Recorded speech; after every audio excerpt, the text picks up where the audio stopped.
Born and raised in St. Louis, Missouri, and like a lot of children at that time, my parents had 8th grade educations, and father worked in a factory, and my mother was a secretary. They were very loving parents, which I think was one of the really fortunate things. My mother's still alive. She's 90 now, and father died a number of years ago. I have a brother who's 4 years younger. We were both, my father was very interested in athletics, so I was an athlete in high school and college. I played football and baseball, American pastimes kind of things. So they were very interested in me getting an education. That was always #1 priority. That was something they didn't have, and they were going to make sure their children did. And it really took on me, because I've never been outside the academy. I've never worked anywhere except in a university, outside of getting going through and getting my PhD. The early work, I went to Washington University in St. Louis, and I was at the time going to become a minister, Presbyterian, and so when I finished at Washington University, I was going to go on to divinity school then. I was Presbyterian. My presbytery, I think, was a bit concerned what might happen at Yale, where I went, rather than Princeton, which was a Presbyterian school. And they were right in many ways. The existential writings had just come in, and Bonhoeffer, and so the religious existentialists as well as the others. Heidegger was very important. And so that's, my interest really changed from ministerial to more of a philosophical interest. And my first job was in a boys' prep school, Loomis School in Hartford, Connecticut. I was a coach for the football team and baseball team, and taught courses in ethics, and so that and sort of philosophy, Western philosophy there, which it doesn't happen much in the private schools, I mean in the public schools, but there it did, and I was there for about three years. And while I was in Hartford, I did a master's degree at Hartford Seminary in religion and psychology. We studied Freud and Jung and Eliade. And again, that was a very important interest. And while I was there, part of the degree is that you had to do an internship. So I went to New Haven. There was a naval base there and a mental hospital. And so that was my first sort of clinical interest. And it was really very important change. This was a pastoral training internship, which was a lot of group work and self-examination. We had 4 people in our group and so on. So that was, again, part of my background of who I was that combination of the philosophy interest and kind of personal growth. I went from there to, while I was there, there were some Goddard students. And Goddard ended up going up to Goddard and leaving Loomis after I got my degree in philosophy. Goddard was a special place, which was also very formative for me. Kilpatrick had been involved in setting up a kind of new education approach, and Goddard was one of the places. Tim Pitkin was also one of the people, and John Dewey, who was also a Vermonter. Those 3 were involved in establishing Goddard. And it was one of these places with student-directed learning, the idea that the student was in charge of their education and not the faculty, and the faculty were more people instead of experts in subject matters, experts in learning. And this was also the 70s. And as you know, there's a lot of ferment in the States during the 70s. The civil rights movement had started earlier when I was at Yale, and some of us went on some of the marches and so on. In the 70s, the drug culture, the kind of do your own thing, also entered in. LSD was one of the issues, kind of personal growth stuff. So that's, and when I was at Goddard, got interested in adult education, and that led to a number of these experimental, they were called then, colleges, universities. Antioch was one of them, Reed, Bard, so on, combined to call the Union for Experimental College and Universities. And one of the things that it found out, for those schools, people trained in normal PhD programs did not make very good faculty members because they had approached education quite differently. So they set up a PhD program, which was the Union, it's called, and that's where I then went and was part of that program. I'd have been involved when I was at Goddard with a grant. Carnegie had a grant and Ford had a grant to set up the Union for Experimental Colleges. And, so that's where I did my PhD work, and it was with Goodwin Watson, who had been the PhD supervisor for Carl Rogers in the past, and at that time he was the head of the National Training Laboratories, which were group works at Bethel, Maine. So that was all part of my sort of background training. And I had left Goddard for an internship in higher education at Washington, went back to Washington University for a year. And while I was there, met someone who was coming out to California. The University of California had decided to set up a number of other campuses besides the Berkeley and Los Angeles campus. And one of those campuses was at Irvine, California. So I came, and I was the director of the counseling center at that time. And the emphasis was on the kind of total living growth and how the dormitories, resident halls could be involved in that. So it was part of the training of the people who would be working with the students. And so I was there 3-4 years again, and up to San Francisco, which was starting a PhD. One of the reasons I was recruited there is because I had been at Union involved with the start of Union. Just rehearsing the kind of pathway.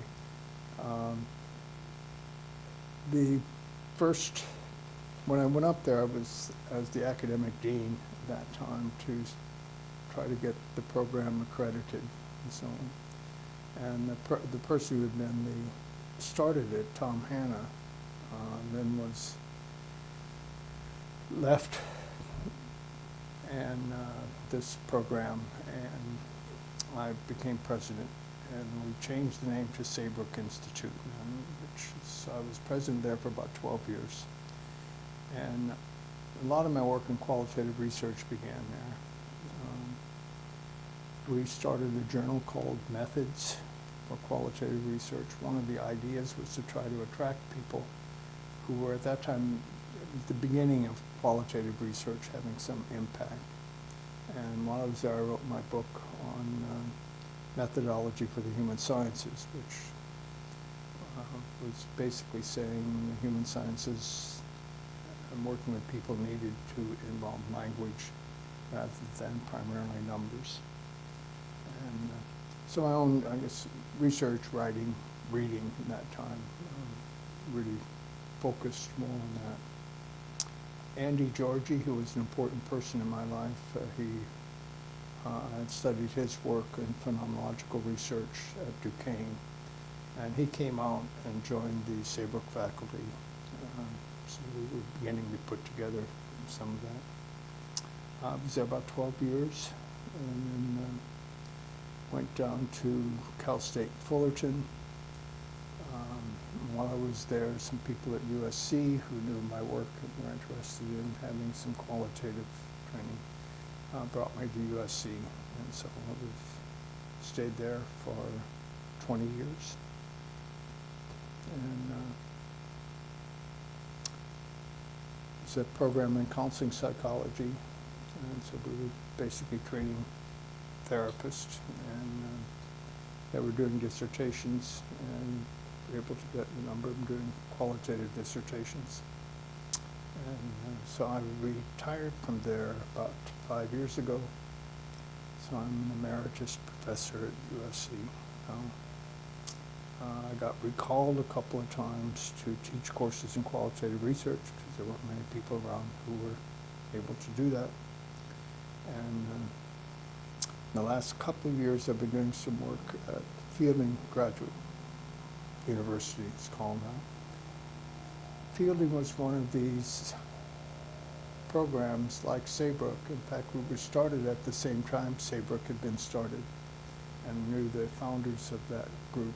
So it's sort of fun to go around, come back to where you've been. And, so I've been working basically with dissertations and some students in media psychology. So that's sort of the history, the story of my development. I don't know, there weren't any, turns from one direction to a new direction. There's sort of been a consistent development. I think just personally more sophistication in my work and development background. While I was at Fullerton, just to go back, is when I had wrote the narrative book, and that book, I was quite excited about narrative at that time and wrote the book, and since then it's really become very, the book has taken off and it's still in print, and that's received the Sarban Award from APA because of that book, basically. And some stuff we might talk about later. While I was at USC, I wrote a book on practice in the human sciences, which is about the technification of society and what that means in terms of research and so on. So that may bring things up to date. It's a relatively new field in psychology. It started off, there's a division of APA called media psychology. And it started off primarily with the radio psychologist. And then since then, the research on the effect of television was one of the big areas. Media has just exploded since then with the web and the internet and now the social network stuff. So the idea is, the research focuses on what that's about, its relationship to people, where psychology used to be very interested in studying the effect of parents on their children. The media now spends more hours with the children, or they spend it with media than with their parents. And so issues of development and media, and it's not just now looked at as media as the effect, but on the children and adults' interaction with media. That what people bring to media is as important as the content of the media, and so that's sort of where things are. Is that it's attempt to know more. And my notion of knowledge is that it reveals more. And one of the standard things I have students do is to take an hour to look at a rose. That as you look at things more, things that weren't noticed before, that were on the surface, come to light. And so there's details that we're not seeing. And so as you spend time and focus on things, and part of it has to do then with what lens do you bring to bring out these details. And my own notion is in terms of understanding more about people and human beings is that it's the lens of language which is able to do that in terms of its metaphor, analogies, the function of language, its grammar, that's the kind of lens that opens up aspects of being human. That's at the numeric is not as good at, it's limited in terms of that dimension of being human. I'm doing a lot of work now with statistics. It just happens to be that most of the students, so it's not a matter of does one work and the other not, but which one approaches bring out more. I'll go back and give some context for the answer.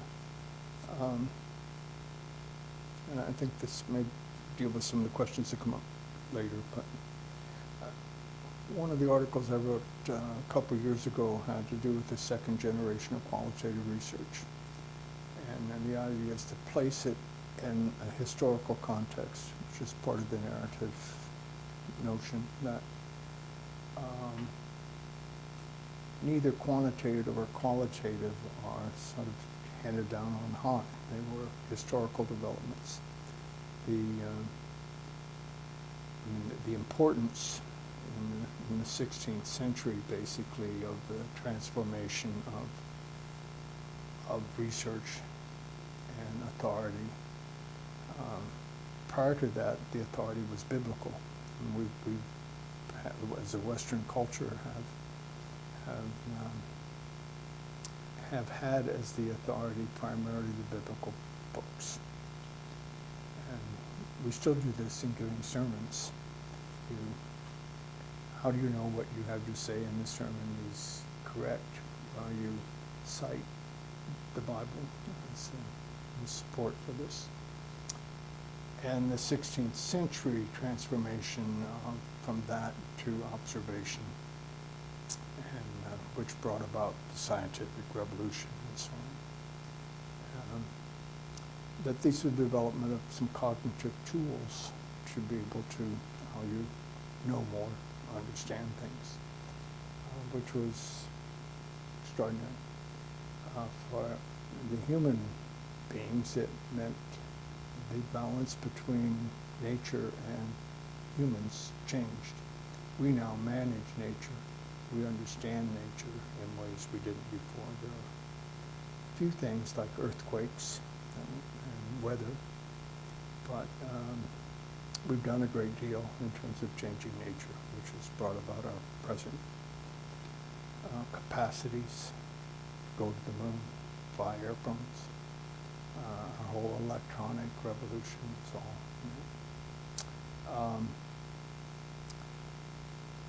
And then, but what was left out of that was the study of human beings, which was very interesting. The idea of the soul was not studied. And as we into the 17th and 18th century, 19th century, it was still a religious notion that human consciousness was the soul, and it was a gift from God, which was not studyable. by the methods that had been developed to study nature. Nature was something different. And we have Descartes and these things, that there are two parts of reality, the human soul and nature. And the study of one didn't mean you could study the other. And that there was no access to study the soul. And then we began in the 19th century with studies of what goes on in consciousness in relationship to what goes on in the world. So we have just noticeable differences between sensory gongs and so on, and what you could know. Which is somewhat the beginning of quantitative research, because you train people to observe themselves and tell you what was happening. And this even sort of in the 1870s, before we began to study human beings in terms of consciousness rather than the body. Wundt, famous originator of psychology, had a whole set of called folk psychology, the study of people. You needed literature, you needed language to study. When psychology got transported to the U.S., that part didn't come along. It was the more mechanical notions and looking at sensory experience, which was the more important part of psychology. So this is Titchener's work and so on. And, I mean, it's a shame in many ways, but it set the foundation for the way psychological research was done. And it remains the way it's done.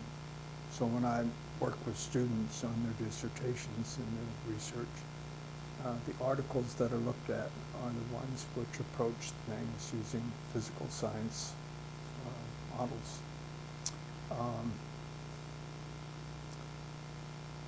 And we got more sophisticated tools, 1920s, 30s, these statistical tools began to come in. They were very unsophisticated, because the mathematics that you could do prior to computers was quite limited. And then once the computers came in, so we're way late. The models that could be used to do research on human beings in psychology became much more sophisticated. So I mean, that's sort of where things were at. What I would like to do now is sort of go back to the 1970s. In the 1950s, after World War II, all of psychological research was quantitative, and used those tools, and as they got more sophisticated. And at that time, we were talking about large IBM machines and punch cards and so on. The old timers know about this. I mean, that's what computer work was at that time. But that was what psychology was all about. The Vietnam War happened in the U.S. And one of the people was McNamara, who had come from Ford. I don't know if he had recently come out with a movie about the mistakes he made. But the reports on the war had to do with body counts. We were winning because how many people were killed. Calculations had to do what would be the cost. Well, it would cost 100 lives to get American lives to get 1,000 Vietnamese, northern Vietnamese. So that was sort of the calculations that were done about it. In the there was a revolt against this, especially among young people, that this wasn't the way to think about people, to make those kind of calculations. And this was the 1970s that I talked about before, this kind of general number. Part of that then had to do with we needed a new way to study people, and that was the beginning. Qualitative research didn't happen first. It was that we needed a new way to study happened. And qualitative research was a response to that. One which I don't think is, I mean, we still haven't worked it all out, how to study human beings. But part of that response then, and that's what the first generation, going back to that, was about, was to justify within a context where mainstream psychology, especially, and the other human sciences, was based on statistical models, which were the kind of thinking that we were using in making choices in the Vietnam War.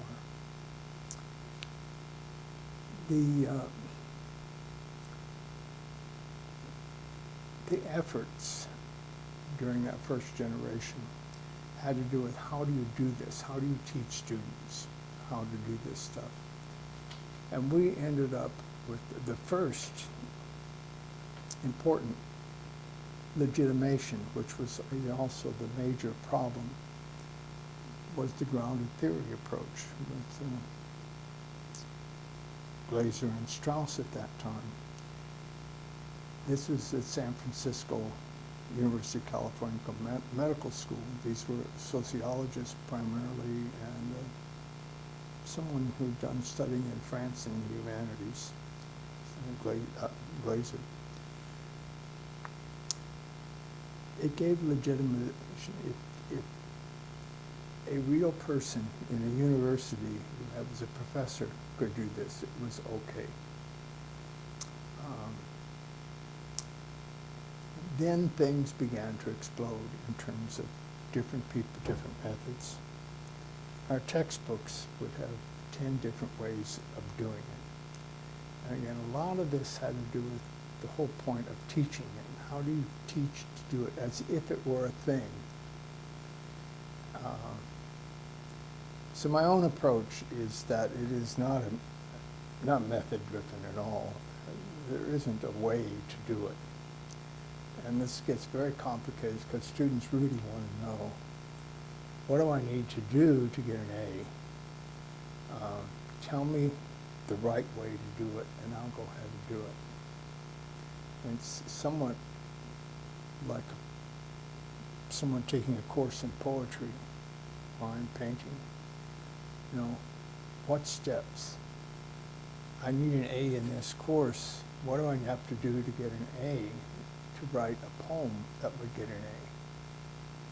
And so I talk about it as it's a kind of the paint by the numbers approach. And that was the response, and it wasn't an awful thing to do.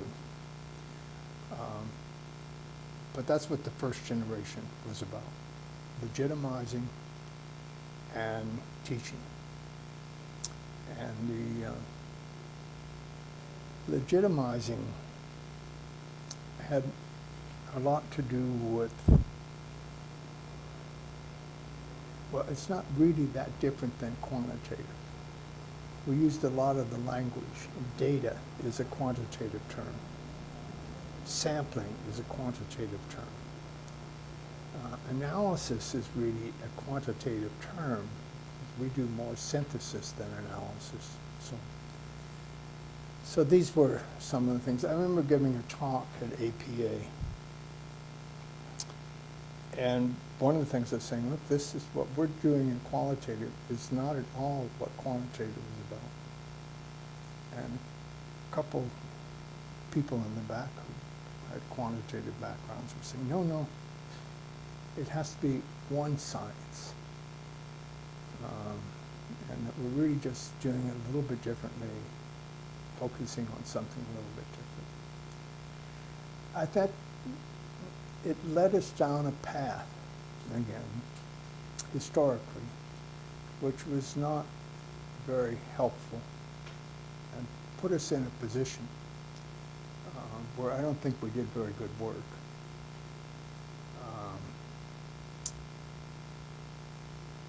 So I think the second generation, where we are now, I wrote an article and found a quote, one of the really top qualitative people who said, I read over 100 of these qualitative studies and they were so boring. We didn't get accumulation. We didn't do much that was really startling.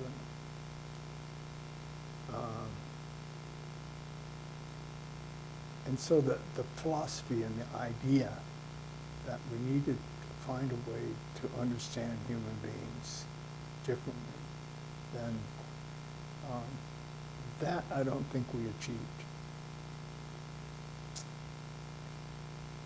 We ended up with two camps, the qualitative camp with our own journals, our own conferences. So the mainstream wasn't very affected by our work. And so where are we now? I mean, we're a smaller group within the big. We've sort of overcome the paradigm wars where quantitative said, look, the only reason you do qualitative is because you aren't smart enough to do statistics.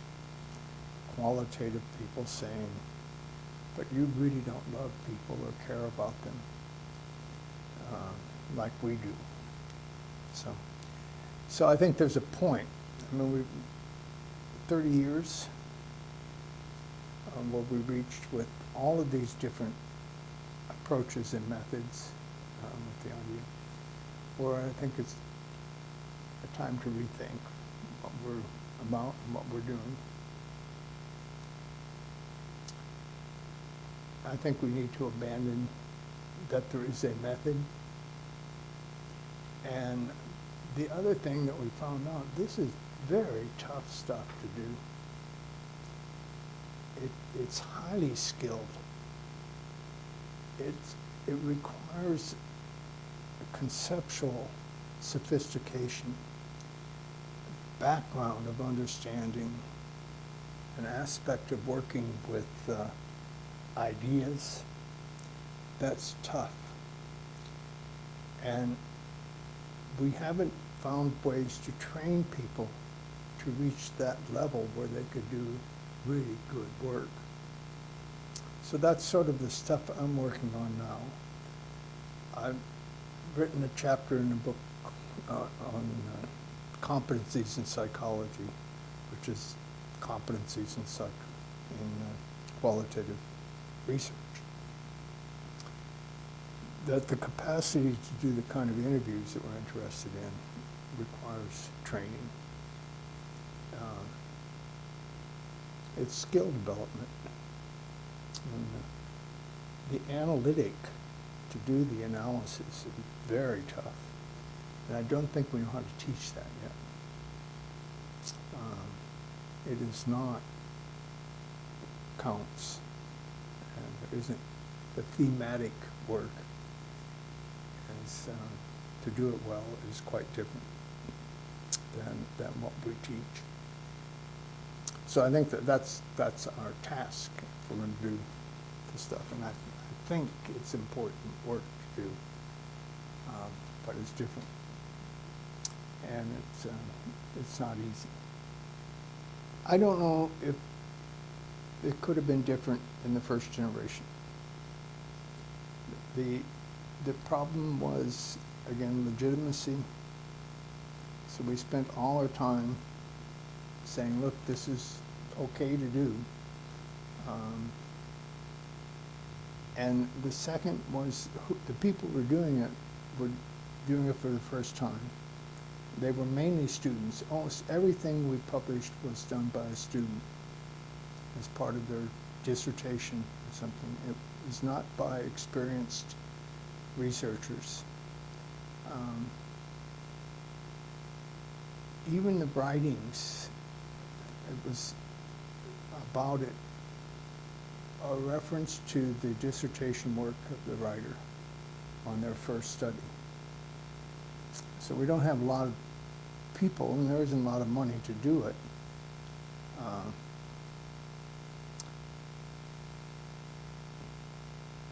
So I just, given the context and the timing and so on, I'm not sure it could have been done differently or whether it should have been done differently. But we're at a point where I think there's a disappointment on what we produced, and I think the disappointment can be related to what needed to be done in terms of legitimacy and teaching students. But it's time. And it means many fewer students doing qualitative dissertations.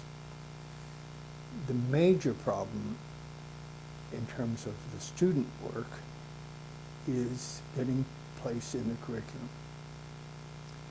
I did have a student do a dissertation on the teaching of qualitative research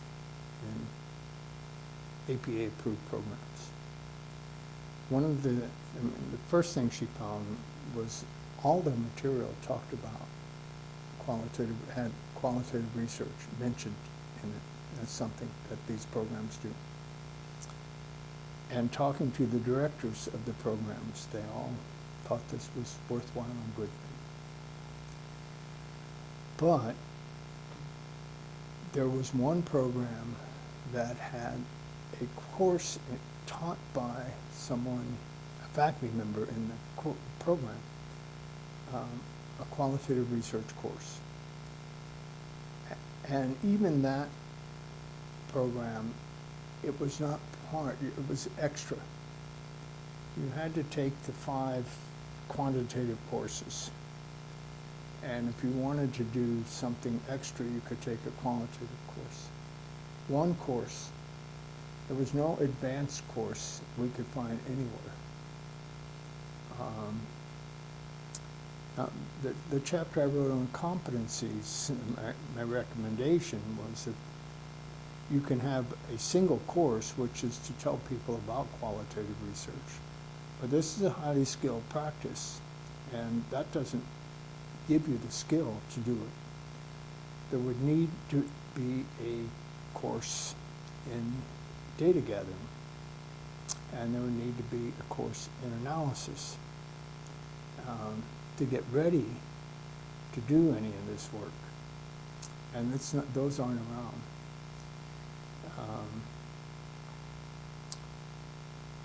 And I don't know if the other, but I can come to, because it's what I'm doing now, working on. The background needs to be out of the humanities. The humanities have been doing this stuff for years, millennia. And people in the social sciences have very different training and background. And so if they've come up as in the social sciences, they haven't learned these skills to work with them. So some of the stuff I'm writing now is the use of the humanities research in psychology.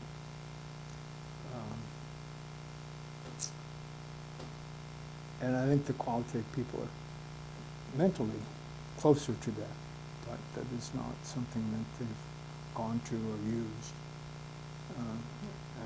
as part of how you teach this. But getting room in the curriculum is a real problem, and without the room to do it, or as a real alternative, where you would take a basic design course, which would include qualitative and quantitative approaches for the design. But then you can decide relatively early which is going to be your expertise. And I think this needs to be done in quantitative as well. if you're going to basically be someone who's going to be expert in structural equation modeling, you need 2 or 3 courses in that to get to a point where you could do it. If you're going to be a qualitative person, you need several courses in skill development to be able to do it. So I'm not sure quantitative is in a better place than qualitative. But the notion would be that rather early on, you just don't have enough time to do everything. And if you're going to do qualitative, you need some skill development courses to reach a point where you would be ready to do a dissertation. So I think that's one of our basic problems now. If you're going to do qualitative dissertation, you need preparation to do it. And right now, there's no place in the curriculum. Part of my interest in narrative goes back to Heidegger, and who talks about human beings are primary activities, not objects. The temporality is the basic, and so how do you talk about or capture the development of the person? And that's what I think narrative is about. It is a form, a story form of expression that our language allows.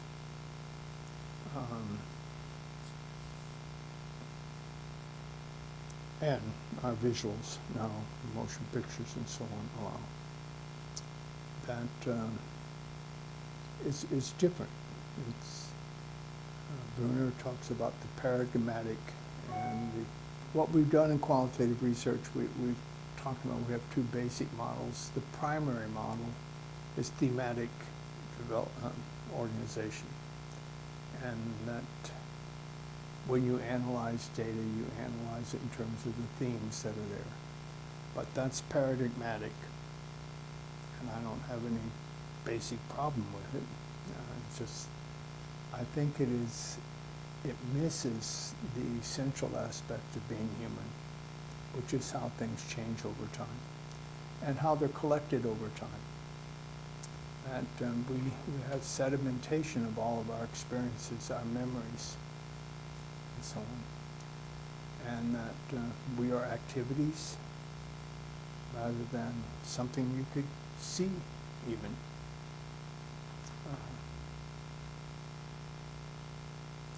And I think narrative as a format best captures that.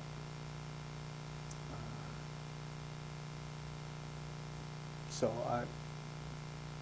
when I work with students, I push them to that. I think when you do analysis of your data, qualitative data, you can end up analyzing it in terms of presenting a story about your person, or you can end up story about a person or people, or you can end up with the statement of there were 5 themes. And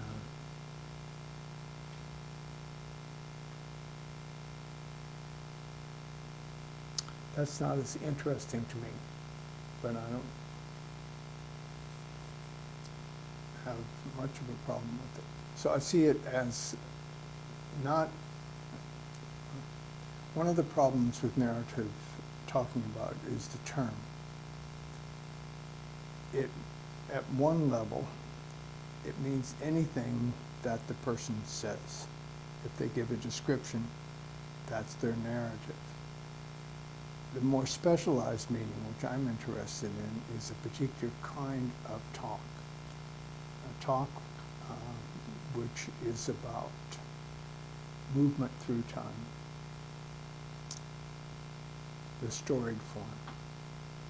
Most of the interview material is not narrative in the second sense. We do get people's stories sometimes, but we get a lot of description, explanation,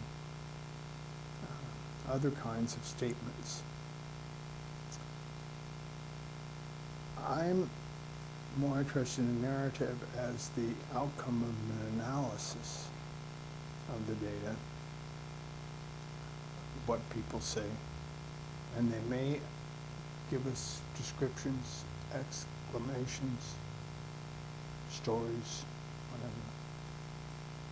And then we can analyze that either by producing a story from that or by producing thematic statements. Now, I notice you ask about hermeneutic, and I don't I see hermeneutic again as that's what we do. Mm-hmm. We analyze, try to understand language, and that's what hermeneutic is. So if you move into the realm of language rather than numbers, you're doing hermeneutic.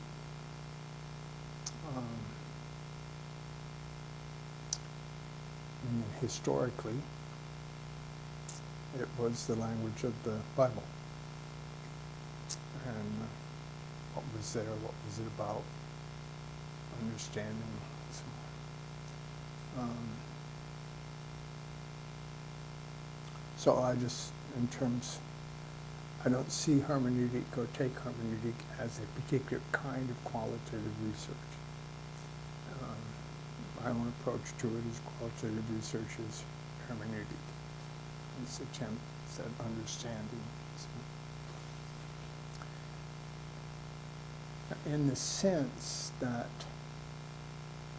see, my notion of what qualitative research is about, what we're trying to do, is to develop our findings are not of what's real.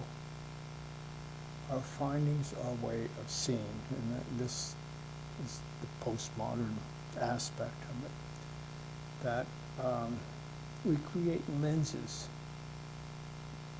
ways to look at things that expose aspects, bring them to light. And in that sense, it's all hermeneutic. Really good qualitative research, I think when you read it, you say, I hadn't noticed that before.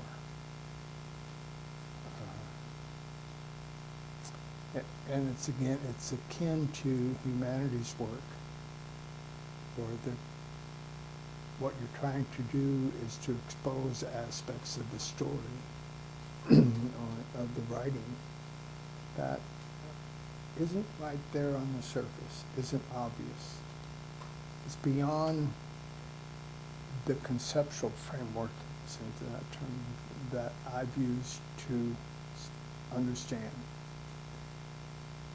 It brings new understanding because I break apart the conceptual framework, add to it, so that it exposes depth and parts of what it means to be a person, depth of the person, that aren't obvious at first view.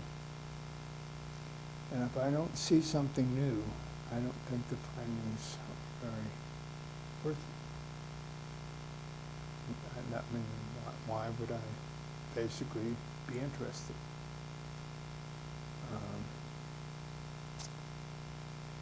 But it can do that. And when it does, you get the aha type of experience.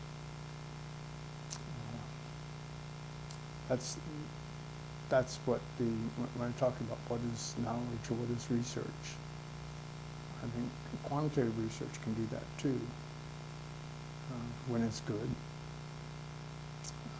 And that's when qualitative does that, we have a more appreciation for the human realm,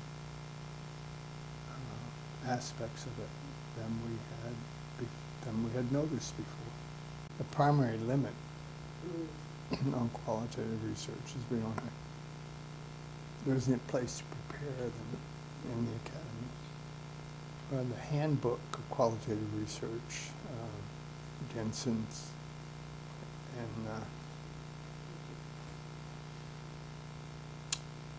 it talks about the 2000 change. He talks about it as Bush's science, Yeah. and there really was a conservative movement back to more quantitative. Well, and, which my book on practice is that's the technification issue. It's just going back to the. See, I don't look at narrative and hermeneutics as types of qualitative research, as one of the approaches. My general look at them is it's all hermeneutics, and it's all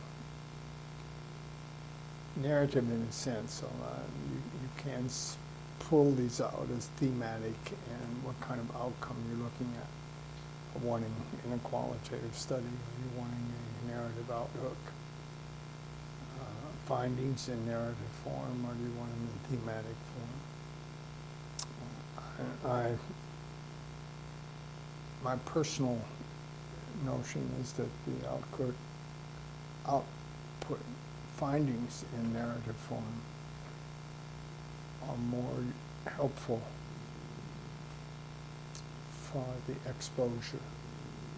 Well, I had one of my students, a Korean woman, American Korean, did a very nice study.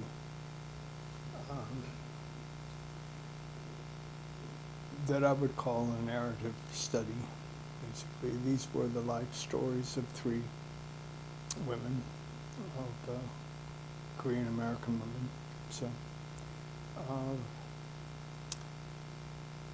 and what it was about was their struggle between being Korean and American. Relationship with their parents, dating, the desire of their parents that they marry a Korean man, which none of the 3 ended up doing. Their parents desire that they study hard and do well.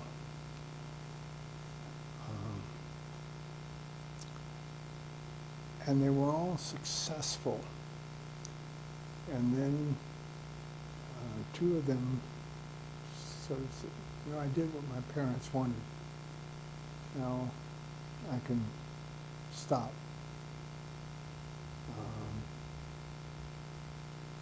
But these were life stories of 3 women.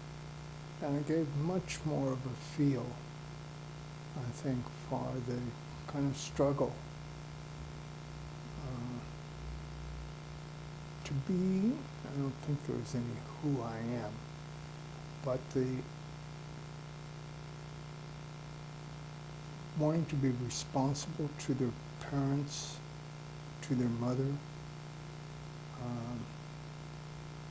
and yet that wasn't what they wanted to be. They didn't want to be like them. And it became fairly obvious. I mean, that was the thing that became obvious to them. They wanted to honor them, but not repeat what their parents had done. And, so these were 3 stories. They were chapters. The book was, and her dissertation ended up being published. Routledge published it. The author's name is Jenny Pack.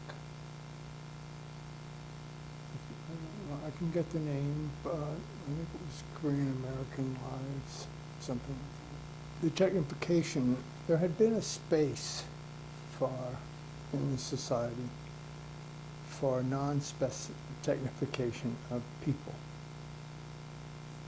And that seems to have passed. That the lens through which everything is looked at become more technified. That's a word. Marketing, management, people as resources added up. The technification is very powerful, and it becomes, in a sense, a way of understanding people as, how do you motivate them to get to do what you want? Outcomes in terms of how many things are produced by various people. The person is not seen as something different than other resources. When you think of the Ford Motor Company, Pinto, a certain the ultimate decision by the company had to do. I don't know if anybody remembers this, but this was the gas tanks exploded.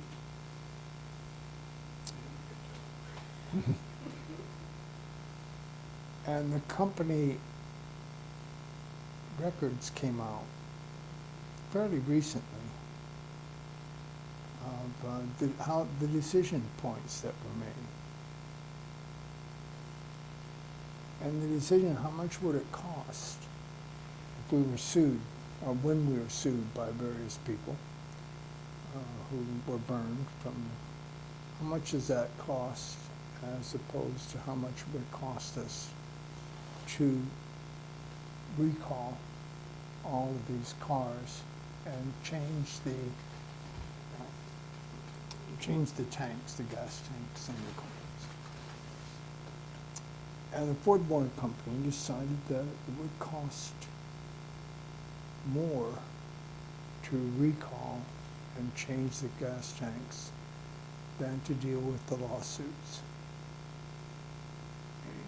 And that this was seen as proper management practice to make the decision.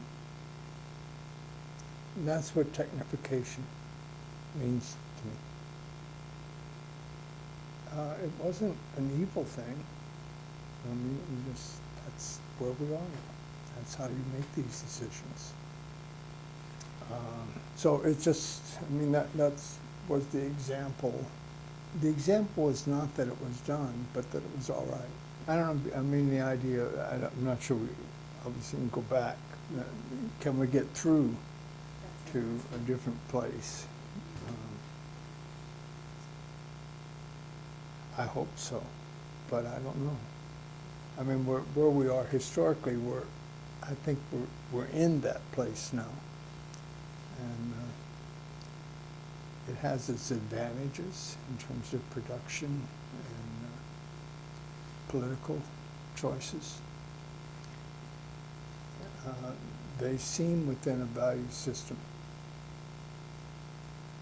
that we are in at present time. That is, I think, the way we look at things and make those choices. Qualitative research, maybe. I mean, one of the things it brings out is the humanity. It may help us get through that situation, but the fear is always that we'll never get through it. Well, it was there, but I'm not sure it's there now. And whether we will move on to something different that will, I don't like the word bring back, bring forward, or re-enter. Those are the value of being human, the importance of that. Healthcare becomes one of those issues. It is primarily for us a financial issue in this country now.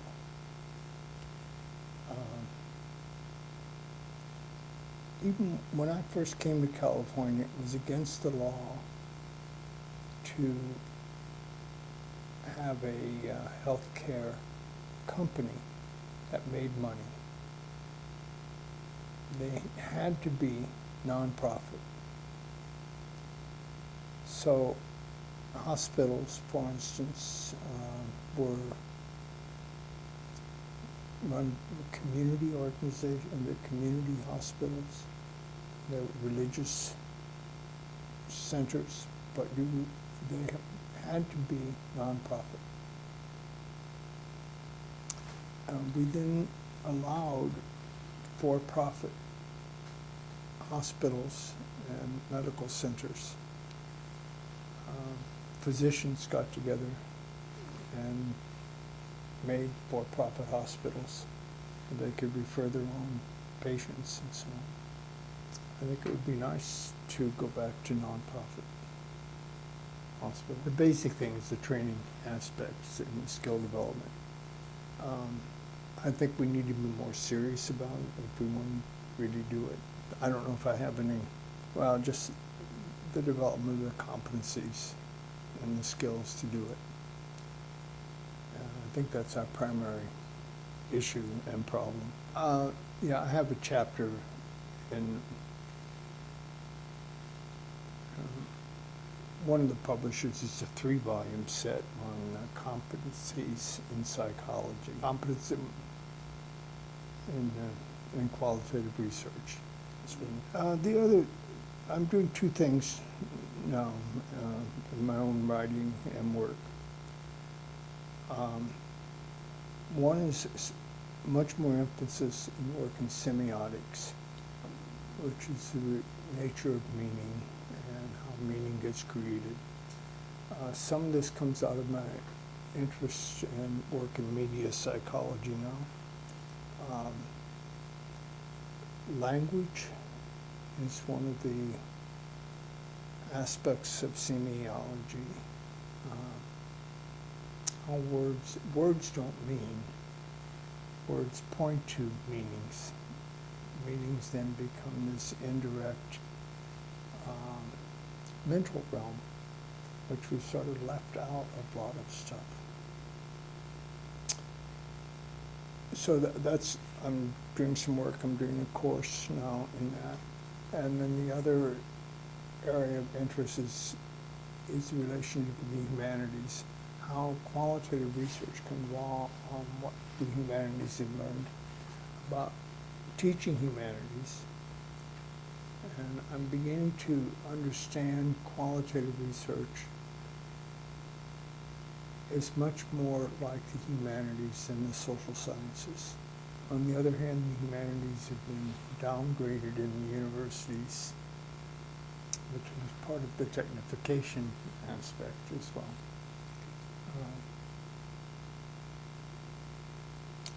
So I've been talking to English teachers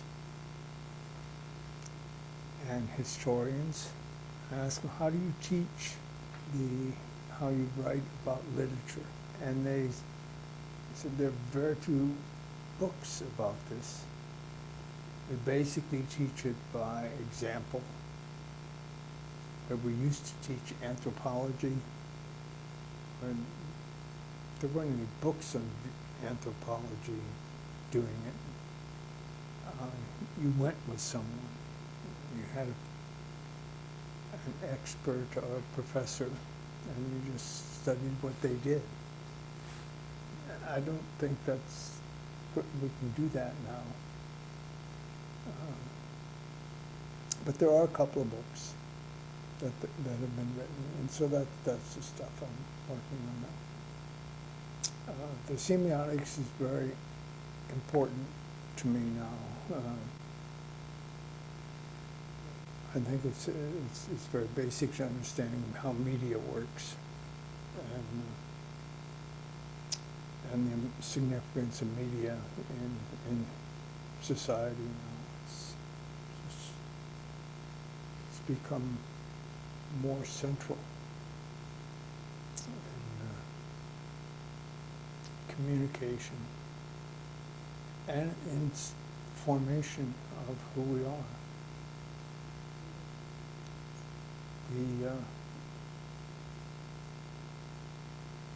The other issue is in terms of the postmodern is where we are historically. And the most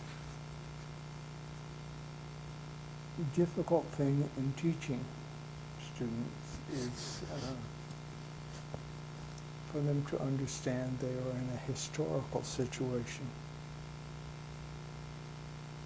and that things were different 20 years ago, 30 years ago, much less, 1,000 years ago.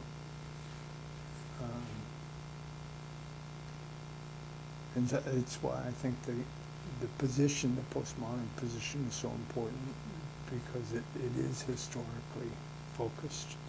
Gadamer has stuff on aesthetic knowing, which has always been important for me. Well, just that the arts, there are things, there is a kind of knowledge that comes through the arts. That's why I see qualitative research as much more as an art form than it gets the quantitative focus on research is important. It makes it difficult to move to the aesthetic. The objectification,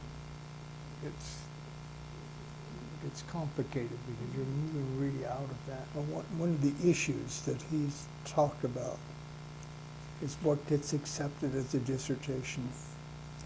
And can you have a novel?